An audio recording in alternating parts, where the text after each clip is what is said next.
Hey sunshines, welcome back to the channel. Over the last few years, moving countries, living alone, navigating life in Canada, trying to balance work, school, growing, and honestly just learning about myself. I realized there were some habits I was holding on to that was quietly draining me. Not in a dramatic way, but in that subtle, everyday way that slowly chips at your peace. So today, I want to share some of those things that I had to let go of. Just had to stop doing to protect my mental health. If you're in your soft era, healing era, trying to figure out life era, or you just want peace in your daily life, this one is for you. Let's get into it.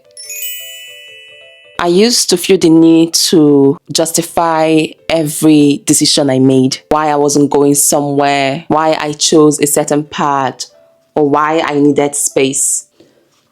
And one day it clicked.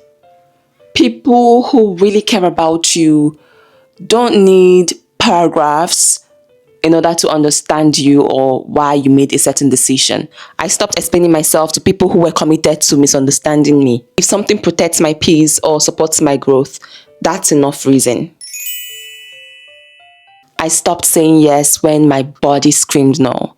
People pleasing has been a part of me and it has really eaten me deeply since I was a child. For the longest time, I said yes because I didn't want to disappoint anyone. Yes to favors, yes to plans, yes to taking on more than I could handle. Yes to even the most ridiculous things. And yes to things that just ended up hurting me. But every yes that didn't come from my mind ended up showing up as resentment, anxiety, or even burnout. Now, my body says no, I listen immediately. Like, I don't care who you are. I literally listen. I don't go against my gut feeling or my instincts. Nope, not again. Boundaries are not selfish. They're a sign of self-respect. This one, I feel like a lot of people can relate. That's the power of social media. Comparing my journey to others. Social media can make you feel like you're behind in life. Like everyone else has their dream career, dream body, and you're still trying to figure out what day it is. But the truth is, you're not behind. You are on your timeline. And when I stopped comparing my pace to others, I started appreciating my progress. I stopped negative self-talk. I didn't realize how harsh I was on myself till I started paying attention. The way I spoke to myself was honestly rude. It was embarrassing. If I'm thinking about it now, I'm just like, why was I making myself the villain? Like, why do I keep making myself the villain? Sometimes it wasn't even verbally, but like your thoughts when you're thinking really badly about yourself. If you wouldn't speak to a friend like that, or even a stranger like that, why are you talking to yourself like that?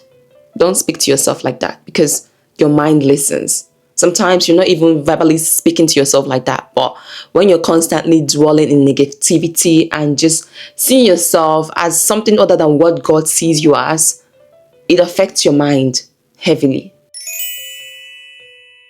This is kind of related to the boundary setting. I stopped ignoring my intuition. I used to talk myself out of red flags, whether it was with people, jobs, or situations. I would feel something was off. There's that thing inside you that will just tell you something is off. But I'll push it aside because I didn't want to be too sensitive.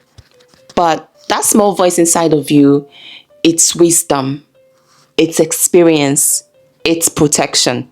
And I started trusting it. Life became a lot less complicated. Honestly, ignoring that tiny voice, it led to so much pain. I got scammed a couple times and just so much shit that I didn't have to deal with that I ended up just bringing upon myself because I was too stubborn. So yeah, I'm listening a lot more closely. I stopped overworking myself emotionally. I used to overthink everything. I still do sometimes, but I'm more intentional. I catch myself doing it and I stop. The tone, timing, text, conversations. I would overthink everything and it was draining me so much. Now I let things be what they are. If something doesn't make sense, I don't force meaning into it. Not everything needs to be analyzed. And the final one I'm going to be sharing today is the one that a lot of people find it hard to do. I stopped apologizing for choosing myself, for resting, for saying no, for growing, for changing, for just wanting better. You are allowed to evolve, even if it makes people uncomfortable. So yeah, these are the things I stopped doing to protect my mental health. I hope something here resonates with you, even if it's just one sentence. Let me know in the comments which one do you need to stop doing right now in your life. Don't forget to like, share, subscribe, and share this with someone who might need it. I love you, and I'll see you in the next one. Toodles.